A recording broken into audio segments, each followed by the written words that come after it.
আলোচনার বিষয় দিয়েছি নির্বাচনের হাওয়া কোন দিকে। আমাদের সঙ্গে রয়েছেন নুরুল কবির ভাই।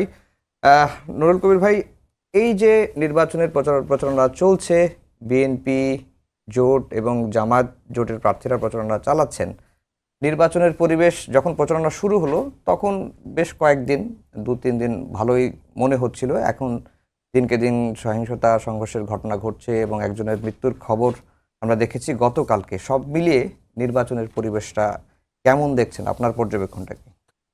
ধন্যবাদ। এটা তো নির্বাচনের সময় নানা ধরনের উত্তেজনা থাকে, কিন্তু তার মধ্যে এই ধরনের সহিংসতা কখনোই কাম্য হতে পারে না, যেখানে মানুষের মৃত্যু সংঘটিত হয়। অত্যন্ত দুর্ভাগ্যজনক একটা মামলা হয়েছে। আমরা আশা করব যে সত্যিকার অর্থে এটার জন্য কারা দায়ী সেগুলো দ্রুততর সময়ের মধ্যে শনাক্ত করার চেষ্টা করা, কারণ সেটা না করতে পারলে এবং শাস্তির ব্যবস্থা করা না করতে পারলে যারা উস্কানি দিয়ে নির্বাচনকে পরিবেশকে ক্ষতিগ্রস্ত করতে চান তারা উৎসাহিত হবে। বাংলাদেশে এই মুহূর্তে একটা জনপ্রতিনিধিত্বমূলক জাতীয় সংসদ গড়ে তোলবার জন্য একটা সুষ্ঠু নির্বাচন হওয়া অত্যন্ত জরুরি। তো এই ধরনের সহিংসতা এড়াতে হবে এবং এখানে নির্বাচন কমিশনের অনেক দায়িত্ব আছে। আমার নিজের ধারণা যে নির্বাচন কমিশন তার দায়িত্ব সঠিকভাবে পালন করছে না। যেমন ধরুন, বাংলাদেশে নির্বাচনী প্রতিটা নির্বাচনের সময় এমনকি যে কয়েকটা নির্বাচন ভালো হয়েছে বা তুলনামূলকভাবে ভালো হয়েছে বলে দেশের মানুষ মনে করে, সেখানেও কতগুলি কোড অফ কন্ডাক্ট থাকে। অসত্য কথা না বলা, প্রতিপক্ষকে বাজেভাবে আক্রমণ না করা, এমনকি কথাবার্তায় ধর্মের উৎকট ব্যবহার বন্ধ করা, সেগুলোর উপর নিষেধাজ্ঞা থাকা, এগুলো কার্যকরভাবে বাস্তবায়ন করবার জন্য যে উদ্যোগ নির্বাচন কমিশনের দিক থেকে থাকা দরকার, আমরা এটা দেখছি না। এটা একটা দুশ্চিন্তার বিষয়। এই কমিশন সম্পর্কে আরও একটা কথা বলে রাখা দরকার। তাদের সম্পর্কে অভিযোগ আছে যে এমনকি প্রার্থী মনোনয়নের ব্যাপারেও নির্বাচন কমিশনের পরীক্ষা নিরীক্ষা করে যেগুলো বাতিল করবার কথা, এর মধ্যে বেশ কিছু প্রার্থী আছেন বিভিন্ন দলের, যাদের বিরুদ্ধে আপনার ঋণ খেলাপি বা দ্বৈত নাগরিকত্ব এবং ঋণ খেলাপির অভিযোগ আছে। এটা অত্যন্ত একটা গুরুত্বপূর্ণ বিষয়। দ্বৈত নাগরিকত্বের বিষয়টা শুধুমাত্র আইনগত ব্যাপার নয়, আইনগত ব্যাপার তো বটেই। আপনি লক্ষ্য করুন, এটা বুঝতে হবে, একটা দেশের নাগরিক যখন অন্য কোনো দেশের নাগরিকত্ব লাভ করে, সেখানে তাকে পরিষ্কারভাবে নতুন গৃহীত নাগরিকত্বের জন্যে তাকে শপথ পাঠ করতে হয় যে তা ওই দেশটির স্বার্থের সঙ্গে অন্য কোনো দেশের স্বার্থের যদি কোনো সংঘর্ষ হয়, সেই ক্ষেত্রে তার সমস্ত আপনার দায় এবং আনুগত্য ওই রাষ্ট্রের প্রতি থাকবে। এখন আজকের যুগে যখন আমরা একটা আন্তর্জাতিক রাষ্ট্র সম্প্রদায়ের মধ্যে বসবাস করি, প্রত্যেকটা রাষ্ট্রের সঙ্গে প্রত্যেকটা রাষ্ট্রের যেমন আপনার স্বার্থের সম্পর্ক আছে, তেমনি স্বার্থের সংঘাতও আছে। তো অন্য একটা দেশের সঙ্গে যখন স্বার্থের সংঘাত ঘটবে, সেখানে একটা দেশের যিনি ল মেকার, যিনি আইন প্রণয়ন করবেন, তিনি যদি তার পরবর্তী নাগরিকত্বের জন্য প্রদত্ত যে শপথ, সেটাকে তিনি ভঙ্গ করতে পারবেন? আর ভঙ্গ করবার বা কনফ্লিক্ট অফ ইন্টারেস্টটা যখন দেখা দেয়, আমরা এই আশঙ্কার মধ্যে থাকতে হবে কেন? ফলে দ্বৈত নাগরিকত্বের লোকজনদেরকে কোনো অবস্থায় জাতীয় সংসদের সদস্যদের দেওয়া উচিত নয়। কিন্তু নুরুল কবির ভাই, এই আলাপটাও তো আসছে যে জাতীয় সংসদ নির্বাচনে দ্বৈত নাগরিকত্ব বা ঋণখেলাপি কেউ থাকুক, এটা আমরা চাই না। কিন্তু যারা রাষ্ট্রের গতি প্রকৃতি, ভবিষ্যৎ রাষ্ট্র কাঠামো কী হবে, রাষ্ট্রের সংস্কারটা কিভাবে হবে, এই যে বিষয়গুলো যারা হ্যান্ডেল করেছেন বা আলোচনা করেছেন, তাদের অনেকেই দ্বৈত নাগরিকত্ব ছিলেন। এই প্রসঙ্গটাও কিন্তু আসছে। একটা হচ্ছে যে যারা এটা করছেন তারা বাইরে থেকে পরামর্শ দিতে পারেন। বাংলাদেশের বহু মানুষ আছে অত্যন্ত যোগ্য, যারা বিদেশি নাগরিকত্ব আছে, তাদের দেশপ্রেমকে আমাদের ছোট করে দেখার বিষয় নয়, কিন্তু তারা আইন প্রণয়ন করবেন কি না। কারণ আইন প্রণয়নের সঙ্গে এক দেশের সঙ্গে আরেক দেশের এরকম বহু আইন আছে, হ্যাঁ, ব্যবসা বাণিজ্য শিল্প সংক্রান্ত আইন, যেগুলোর সঙ্গে আপনার এই কনফ্লিক্ট অফ ইন্টারেস্টটা প্রত্যক্ষভাবে জড়িত হয়ে পড়ে। আচ্ছা। কারণ অনেক অনেক ধরনের জাতীয় সমস্যার ক্ষেত্রে মানুষ বিদেশি এক্সপার্টিস গ্রহণ করে, সেটার মধ্যে আমি কোনো সমস্যা দেখি না। কিন্তু প্রশ্নটা হচ্ছে আইন প্রণয়নের করার মতন একটা সংসদের তিনি সদস্য হতে পারেন কিনা। আমি মনে করি এটা হওয়া উচিত নয়, আচ্ছা। নৈতিকভাবেও নয়, রাজনৈতিকভাবেও নয় এবং আইনগতভাবেও নয়। বাট তারা এগুলো ফ্লেক্সিবল ছিল বলেই অভিযোগ আছে, সেটা সম্পর্কে পরিষ্কার কোনো ধারণা তার দেননি। ঋণ খেলাপি, বাংলাদেশে বিভিন্ন সময় ঋণ খেলাপি ছিল, এটা আওয়ামী লীগের আমলে এটার পরিমাণ ভয়াবহ পরিমাণ বেড়ে গিয়েছিল। এখন এবং বিভিন্ন দলের রাজনৈতিক প্রভাব ছিল যাদের, ওই সরকারের সঙ্গে সুসম্পর্ক ছিল, এরকম অনেকের এই খেলাপি ঋণগ্রস্ততা তাদের জীবনের মধ্যে রয়েছে। একটা এই ঋণ খেলাপি মানে হচ্ছে পাবলিক মানি। তো ব্যাংকের টাকা নিয়ে আপনি খেলাপি হবেন, তারপরে আবার আইন প্রণয়ন করবার জন্য যোগ্যতা থাকবে, এটা হতে পারে না। একটা দেশে যখন এত বড় একটা রক্তাক্ত শিক্ষার্থী গণ অভ্যুত্থানের মধ্য দিয়ে মানুষের মধ্যে একটা সত্যিকার অর্থে একটা নতুন গণতান্ত্রিক দেশ নির্মাণের আকাঙ্ক্ষা জন্মেছে, সেখানে এই সমস্ত পুরনো আপনার পচা আইন কানুন এগুলো থেকে ছুঁড়ে ফেলা দেওয়া দরকার। সেখানে কতগুলি তো রাষ্ট্রীয় ব্যবস্থায় কতগুলি পাথ হয়ে যাচ্ছে, সেখানে নির্বাচন কমিশন একটা গেট কিপার হিসেবে কাজ করবার কথা, কিন্তু সেই গেট যদি এরকম করে তারা উন্মোচন করে দেন, এটা আমি মনে করি বাংলাদেশের যে গণতান্ত্রিক আকাঙ্ক্ষা, রাজনীতিকে সুস্থ করে তুলবার যে প্রয়োজনীয়তা, সেইটার বিরুদ্ধে অবস্থান গ্রহণ করা, এটা তারা ঠিক করেননি। দ্বিতীয়ত তার একটা প্রশ্ন হচ্ছে, ধরুন এই নির্বাচনের প্রচারের মধ্যে আমরা যেই পরিমাণ উৎকট ব্যবহার দেখছি ধর্মের, এর দুটো দিক আছে।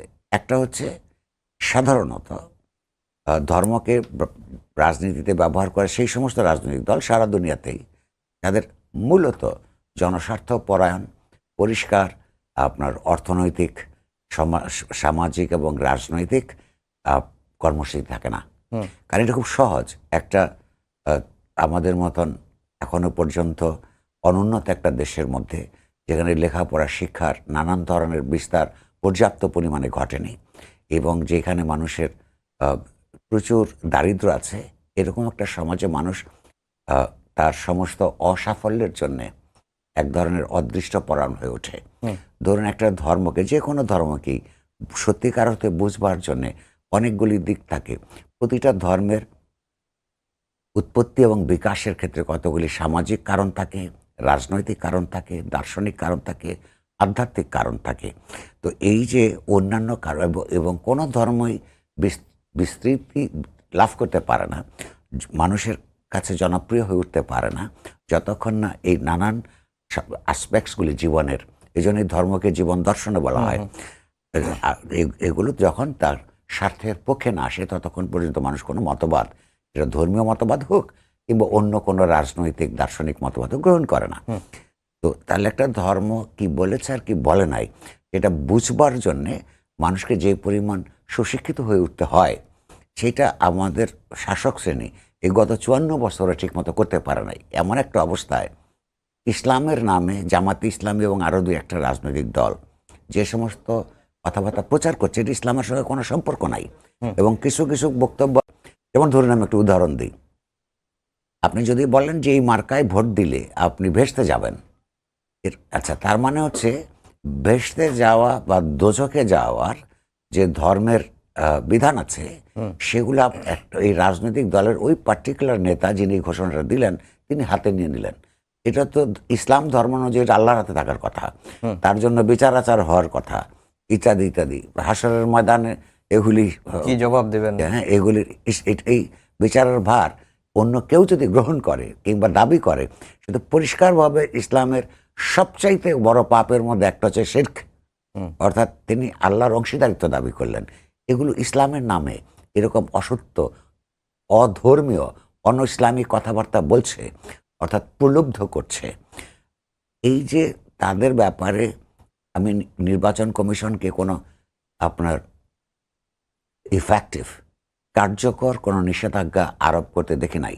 বা তাদেরকে বন্ধ করবার জন্য কোনো পরিষ্কার নির্দেশনা আমরা দেখছি না। কিন্তু তাদের দলের নেতারা বলছেন, বিশেষ করে জামাতের নেতারা বলছেন যে তাদের কেন্দ্রীয় নেতারা কখনো এই ধরনের কথা বলেন না, এগুলো বিক্ষিপ্তভাবে তৃণমূল থেকে আসে। এবং গতকালকে বা এর আগের দিন জামাতের সহকারী সেক্রেটারি জেনারেল সৈয়দ আবদুল্লাহ মোহাম্মদ তাহের বলছিলেন তারা ইসলামী দল, ইসলাম নিয়ে ইসলামী রাজনীতি করেন, তারা তো ধর্মের কথা বলবেনই। এই কথাটা তো ধর্মের কথা না, ইসলামের কথা না। ইসলামের নামে অনেক অনইসলামিক কথাবার্তা তারা প্রচার করছেন মানুষকে প্রলুব্ধ করে আপনার ভোটের বাক্স ভরবার জন্য। প্রশ্নটা হচ্ছে যে এটা তো খুবই এক ধরনের খোরা যুক্তি যে কেন্দ্রীয় কয়েকজন নেতা বলছেন না, কিন্তু অন্যরা বলছে। বাংলাদেশের সব মানুষ জানে, বা জামাত ইসলামী দাবি করে একটা সুশৃঙ্খল রাজনৈতিক দল। তো তারা এই নির্দেশনা যদি থাকতো যে ধর্মকে অসত্যভাবে ব্যবহার করতে পারবে না, সেখানে তাদের না করবার কোনো কারণ ছিল না, অর্থাৎ তাদের প্রশ্রয় রয়েছে।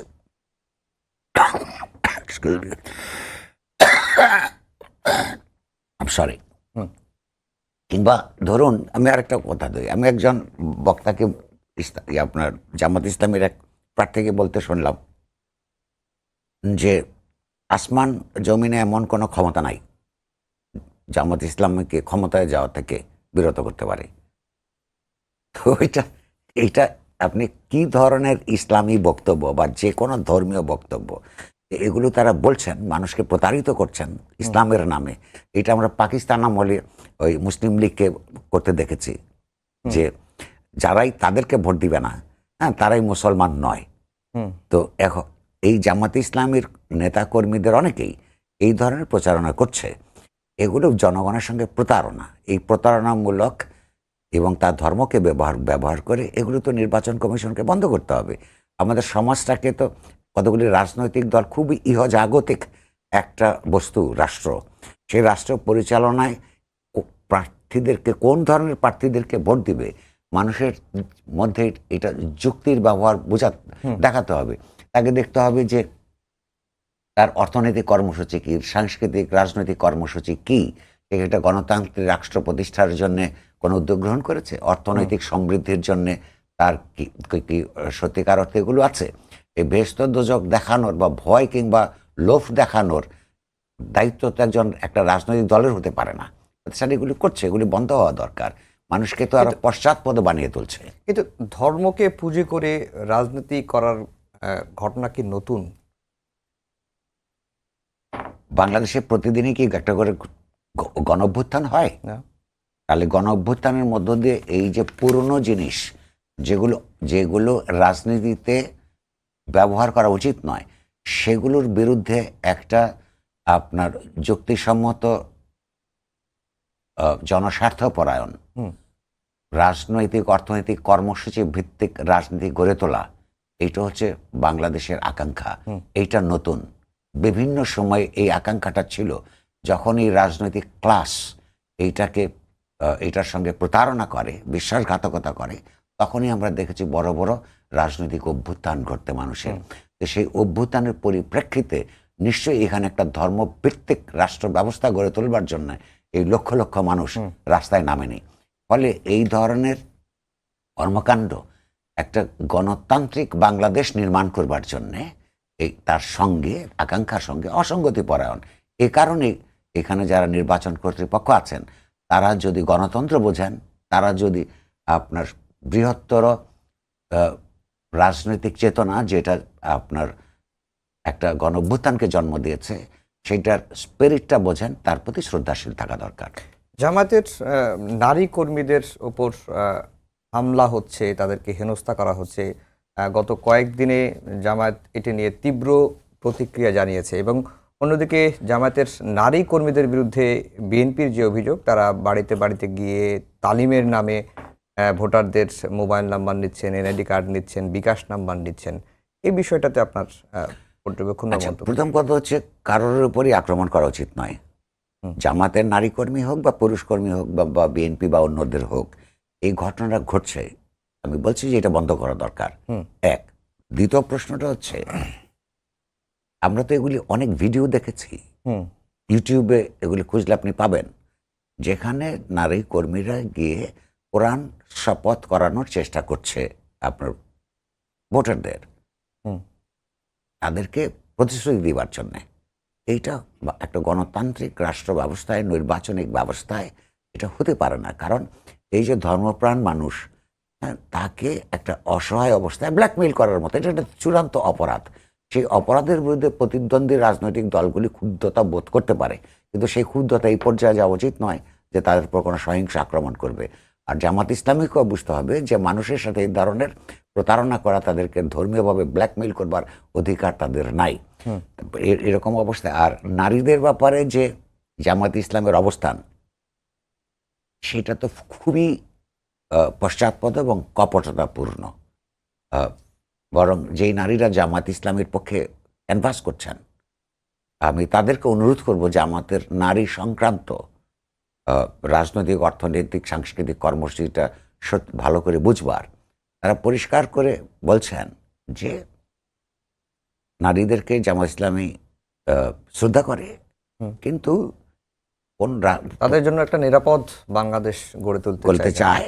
কিন্তু আধুনিক বিশ্বে নারী কিংবা পুরুষ, তার নিরাপত্তা আসলে তার অর্থনৈতিক স্বাবলম্বিতাকে ঘিরে গড়ে ওঠে। এক, মানে শুধু সেটাই নয়, বাট এটা অন্যতম ব্যাপার। তাদেরকে কি বলছেন, তাদের যে চিন্তা, এটাকে বলে জেন্ডার ডিভিশন অফ লেবার। এই যে নারী এবং পুরুষের মধ্যে যে পুরুষতান্ত্রিক শ্রম বিভাজন, অর্থাৎ নারী রাজনৈতিকভাবে কিংবা সমাজের নানান প্রতিষ্ঠানের মধ্যে প্রধান হতে পারবেন না। এটা উনি কয়েকদিন আগেই প্রকাশ্যে একটা টেলিভিশনে বলেছেন। তো প্রথম কথা হচ্ছে, এটা ইসলামের মধ্যে পরিষ্কার করে উনি দেখাতে পারবেন না, এটা বিধিনিষেধ আছে। ইসলামের ইতিহাসে নারীকে যুদ্ধক্ষেত্রে দেখা গেছে। আচ্ছা, এটা অন ইসলামিক তো বটেই। দ্বিতীয়ত, এটা যদি কোনো ধর্ম, যে ধর্মই হোক না কেন, এই যে পুরুষতান্ত্রিক শ্রেণী বিভাজনের যে চিন্তা, এগুলো মূলত আসছে পুঁজিতান্ত্রিক চিন্তা, আপনার কলোনিয়াল চিন্তা, এগুলো থেকে। একটা বাংলাদেশের মতো একটা রাষ্ট্র যেখানে সশস্ত্র যুদ্ধের মধ্য দিয়ে, এবং সেই একটা দেশে যখন গেরিলা যুদ্ধ হয়, বাংলাদেশের সম্মুখ সমর যেমন ছিল, তেমনি গেরিলা যুদ্ধ ছিল। একটা গেরিলা যুদ্ধে আপনার বাড়িতে বাড়িতে নারীর প্রত্যক্ষ পরোক্ষ সমর্থন ছাড়া একটা যুদ্ধই সফল হতে পারে না। তো সেটা জামাত ইসলামের পক্ষে বোঝা সম্ভব নয়। কারণ আমাদের সেই স্বাধীনতা যুদ্ধের সময় এই নারী পুরুষরা কিভাবে কাঁধে কাঁধ মিলে পরস্পরকে যার যার জায়গা থেকে সহযোগিতা করেছে, সেটা যেহেতু সে যুদ্ধের মধ্যে শত্রুপক্ষে ছিল, সেটা বুঝতে পারবে না। কিন্তু বাংলাদেশের মানুষ তো এটা জানে। এই দেশের 51% মানুষ নারী। সেই নারীকে আপনি যদি অর্থনৈতিক কর্মকাণ্ড থেকে, রাজনৈতিক কর্মকাণ্ড থেকে দূরে রাখবার চেষ্টা করেন, এটা মূলত বাংলাদেশকে পিছিয়ে দিবারই একটা রাজনীতি, পশ্চাৎপদ রাজনীতি। এইটার বিরুদ্ধে আপনার যে কোনো দেশপ্রেমিক মানুষের অবস্থান গ্রহণ করা উচিত। দ্বিতীয়ত, আপনি বলতে পারেন, ওনারা বলেছেন আরও কিছুদিন আগে যে নারীকে ওনারা সম্মান করেন, নারীর আরও কতগুলি গৃহস্থালির কাজ থাকে, অর্থাৎ গৃহস্থালির কাজটা উনি শুধু নারীদের জন্যই দেখেন। এটা হলো পুরুষতান্ত্রিক চেতনা। ইভেন পশ্চিমা বিশ্বে যেখানে ইসলাম নাই, সেখানেও আপনার নারী পুরুষ দুই পক্ষই একটা পরিবারের মধ্যে গৃহস্থালির কাজ করে থাকেন। সেটা একটা এখনো পর্যন্ত একটা আদর্শ মাত্রায় পৌঁছায়নি বটে। তো অন ইসলামিক যারা, তারাই যদি এটা পারেন, ইসলাম যেখানে নারী সম্মানের কথা পরিষ্কারভাবে বলেছে, তো সেই ইসলামের নামে নারীদেরকে একেবারে ঘরের মধ্যে আবদ্ধ করে রাখবার যে রাজনীতি, সেটা ইসলামিক রাজনীতিও না। দ্বিতীয় প্রশ্ন হচ্ছে, কি বলছেন, আমাদের শ্রম ঘন্টা 5 ঘন্টা করবেন। এই বক্তব্যটা শুনতে অনেক আরামের মনে হতে পারে, কিন্তু এই বক্তব্যটার মধ্য দিয়ে পরিষ্কার বোঝা যায় জামাত নেতারা, নেতৃত্ব আধুনিক অর্থনৈতিক ব্যবস্থা সম্পর্কে তাদের ভালো আন্ডারস্ট্যান্ডিং নাই। কেন নাই? পুঁজি এবং শ্রমের মধ্যকার যে সম্পর্ক, পুঁজি শ্রমিককে তার শ্রম ঘন্টা দিয়ে বিচার করবে। যখন একই কাজের জন্য 5 ঘন্টা এবং 7 ঘন্টা বা 8 ঘন্টা কাজের জন্যে পুরুষ এবং নারীকে নিতে হবে, তখন সে পরিষ্কারভাবেই তার শ্রম শোষণের জন্য, শ্রমকে ব্যবহার করবার জন্য নারীকে কর্মক্ষেত্রে তারা রাখবে না। এটা শুনতে যতই ভালো লাগুক না কেন, মূলত নারীদেরকে এই বিখ্যাত এই যে বিশাল যে বিশ্বের ঘরের বাইরের যে অর্থনৈতিক কর্মকাণ্ড, তার থেকে দূরে রাখবার জন্য এই কথাবার্তা তারা বলছেন। জি। নারীর ক্ষমতায়ন, রাজনৈতিক ক্ষমতায়ন, অর্থনৈতিক ক্ষমতায়ন এগুলো ছাড়া সত্যিকার অর্থে তার যে মানবিক ক্ষমতায়ন এটা হয় না। আপনি লক্ষ্য করুন, তারা জুলাই সনদ স্বাক্ষর করেছে। হুম। সেই জুলাই সনদে পরিষ্কার লেখা আছে এই সনদ স্বাক্ষর করবার পর থেকে পরবর্তী যে নির্বাচন, হুম। অর্থাৎ স্বাক্ষর করার পর এই যে 12ই ফেব্রুয়ারি যে নির্বাচন আসছে, সেই নির্বাচনের জন্য কমপক্ষে 5% ক্যান্ডিডেটকে নারী হতে হবে। জামাত ইসলামী একজন নারী ক্যান্ডিডেটও দেয় নাই। অর্থাৎ আইন, তারা যদি এমপি হন তাহলে আইন প্রণয়ন প্রক্রিয়ায় কোনো নারীর অংশগ্রহণকে প্রত্যক্ষভাবে তারা এটা অনুমোদন করেন না। তো একদিকে নারীকে শ্রদ্ধা করি, নারীকে তার পরিশ্রম থেকে আপনার কি বাঁচাতে চাই, এগুলো কথা বলা, আর তার রাজনৈতিক এবং অর্থনৈতিক ক্ষমতায়নের বিপক্ষে বাস্তবে কাজ করা, এগুলো মুনাফিকি। তো এগুলি থেকে বাংলাদেশের গণতন্ত্রকে, গণতান্ত্রিক রাজনীতিকে রক্ষা করবার দায়িত্ব সবার। তো সেই ক্ষেত্রে এগুলি উন্মোচন করা জি। অত্যন্ত জরুরি। আমরা একটু আবার নির্বাচনী প্রচারণার দিকে আসতে চাই। বিএনপি নির্বাচনী প্রচারণা করছেন, বিএনপির চেয়ারম্যান বিভিন্ন জনসভায় গিয়ে বক্তব্য দিচ্ছেন, নানা রকম প্রতিশ্রুতি দিচ্ছে। অন্যদিকে জামায়াতের তরফ থেকে নানা ধরনের প্রতিশ্রুতি আসছে দুই দলের প্রচারণা। এবং বিএনপির চেয়ারম্যান শুধুমাত্র যে দেশের বিভিন্ন জেলায় গিয়ে সমাবেশগুলো করছেন তা না, তিনি নতুন মাধ্যম পডকাস্টেও যুক্ত হচ্ছেন, ফ্যামিলি কার্ড, কৃষি কার্ড, নানান বিষয়গুলো বলছেন। দুই দলের প্রচারণার মধ্যে মেজর কোনো পার্থক্য দেখছেন কিনা, বা নতুনত্ব কিছু আছে কিনা? ওয়েল, জামাতে ইসলামের প্রচারণার মধ্যে রেটরিক আছে, আলংকারিক কথাবার্তা আছে, যেগুলো আমরা বললাম। সুনির্দিষ্ট কর্মসূচি, অর্থনৈতিক কর্মসূচি, সাংস্কৃতিক কর্মসূচি যেগুলো থাকবার কথা, যেটা মানুষকে, নারী পুরুষ সবাইকে ক্ষমতায়ন করবে, সেগুলোর ব্যাপারে তো তাদের চিন্তাভাবনা খুবই পশ্চাৎপদ। সেই তুলনায় বিএনপির কর্মসূচি অনেক কংক্রিট, কিন্তু আমি মনে করি এটা মোটেও যথেষ্ট নয়। যেমন ধরুন, তার এত বড় রাজনৈতিক দলের এত নারী কর্মী থাকা সত্ত্বেও তারাও কিন্তু ন্যূনতম 5% নমিনেশন দেয় নাই। ফলে একদিকে বলবে সে নারীর উন্নয়ন করবে, কিন্তু রাজনৈতিক এবং অর্থনৈতিক ক্ষমতায়নের ক্ষেত্রে নারীর অংশগ্রহণ বৃদ্ধি করবে না। এমনকি যেই সনদ তারা স্বাক্ষর করেছে সেটা থেকেও নিচের দিকে থাকবে, এটা কোনো গ্রহণযোগ্য ব্যাপার না। দ্বিতীয়ত হচ্ছে আপনার এই যে যাদের ঋণ খেলাপি এবং এই যে দ্বৈত নাগরিকত্ব, এই যে অভিযোগ যারা আছে তাদের মধ্যে যে সংখ্যায় তারা যতই হোক না কেন, তার একটা বিরাট সংখ্যক বিএনপির আপনার প্রার্থী। এই ব্যাপারটা আমি মনে করি এটা অত্যন্ত অন্যায় কাজ করেছে, সেটা একটা দিক। আর কর্মসূচির কথা বললে আমরা যদি একটা তুলনা করি, যেমন ধরুন বিএনপি বলছে যে তারা যতক্ষণ পর্যন্ত না সকলের কর্মসংস্থান করতে পারবে ততক্ষণ পর্যন্ত তারা বেকার ভাতা দিবে। জামাত ইসলামীর কথা এখন বারবার বলতে হয় নানান দুর্ভাগ্যজনক ঐতিহাসিক কারণে। জামাতে ইসলামী বাংলাদেশের ডিস্ট্যান্ট সেকেন্ড হলো দ্বিতীয় প্রধান রাজনৈতিক দলে পরিণত হয়েছে। তো সুতরাং এই তুলনাটা এখানে আসবে। জামাতে ইসলামী বলছে যে তারা কোনো বেকার ভাতা দিবে না, তারা সবার কর্মসংস্থান করবে। ওয়ান্স এগেইন পরিষ্কার বোঝা যায় যে কিভাবে একটা অর্থনৈতিক ব্যবস্থার মধ্যে বা কোনো একটা দেশের অর্থনৈতিক বিকাশের একটা নির্দিষ্ট পর্যায়ে বেকারত্ব দূর করবার জন্য কি কি কর্মসূচি লাগে এবং কত বছর লাগে। আমাদের এখানে কর্মক্ষম যুবক যুবতীদের প্রায় 40% এখনো বেকার একটা ডেফিনেশন। 2 মিনিট সময় আছে, আমরা একটু গণভোট নিয়ে কথা বলতে চাইছি। তো সেই ক্ষেত্রে তাদেরকে কত বছরে প্রথমে ওনারা কর্মসংস্থানের ব্যবস্থা করবেন, আর ততক্ষণ পর্যন্ত তারা বেকার ভাতা তো সবচেয়ে উন্নত পশ্চিমা দেশগুলির মধ্যে বিধান আছে। তো সেই পর্যায়ে গেলেও বেকার ভাতা রাখতে হয়, তারা রাখবেন না। তো সেই তুলনায় তো অনেক বেশি প্র্যাগম্যাটিক বিএনপির অর্থনৈতিক কর্মসূচি। জি, গণভোটের প্রচারণা চালাতে পারবেন না সরকারি কর্মকর্তারা। আজকে ইসি থেকে এই বিজ্ঞপ্তিটি সংশ্লিষ্ট রিটার্নিং কর্মকর্তাদের কাছে পাঠানো হয়েছে। কিছুদিন আগে আলী রিয়াজ, উনি প্রধান উপদেষ্টার বিশেষ সহকারী এবং গণভোট নিয়ে প্রচারণার মুখ্য সমন্বয়কের দায়িত্ব পালন করছেন, তারা মত ছিল যে আইনে আসলে সরকারি কর্মকর্তাদের প্রচারণা চালাতে কোনো বাধা নেই। আমার প্রশ্নটা খুব সোজা। অ্যাকচুয়ালি আইনের কথা, একটা রাজনীতির কথা। এই যে ইলেকশন কমিশন এই বক্তব্যটা আজকে দিলেন, তাতে দেখে আমার প্রথম স্তম্ভিত হয়ে মনে হয়েছে যে এই লোকগুলি বাংলাদেশে যে একটা গত 24 সালের 5ই অগাস্টে একটা শিক্ষার্থী গণঅভ্যুত্থান হলো, এটা কি তারা আসলে কোথায় ছিল তখন? এত বড় পরিবর্তনের মধ্য দিয়ে গঠিত যে অন্তর্বর্তীকালীন সরকার, এই অন্তর্বর্তীকালীন সরকারের সবাই যেটা গ্রহণ করেছেন, 3টা এজেন্ডা। এক, পূর্ববর্তী সরকারের যে হত্যাকাণ্ডের জন্য যারা দায়ী তাদের বিচার করা, সংস্কার সাধন করা, এবং 3 নম্বর হচ্ছে নির্বাচন অনুষ্ঠান করা। 1 মিনিটে বলতে হবে। 2 নম্বরটা হচ্ছে সংস্কার। এই সংস্কারের পক্ষে কতগুলো কনসেনসাস তৈরি হয়েছে।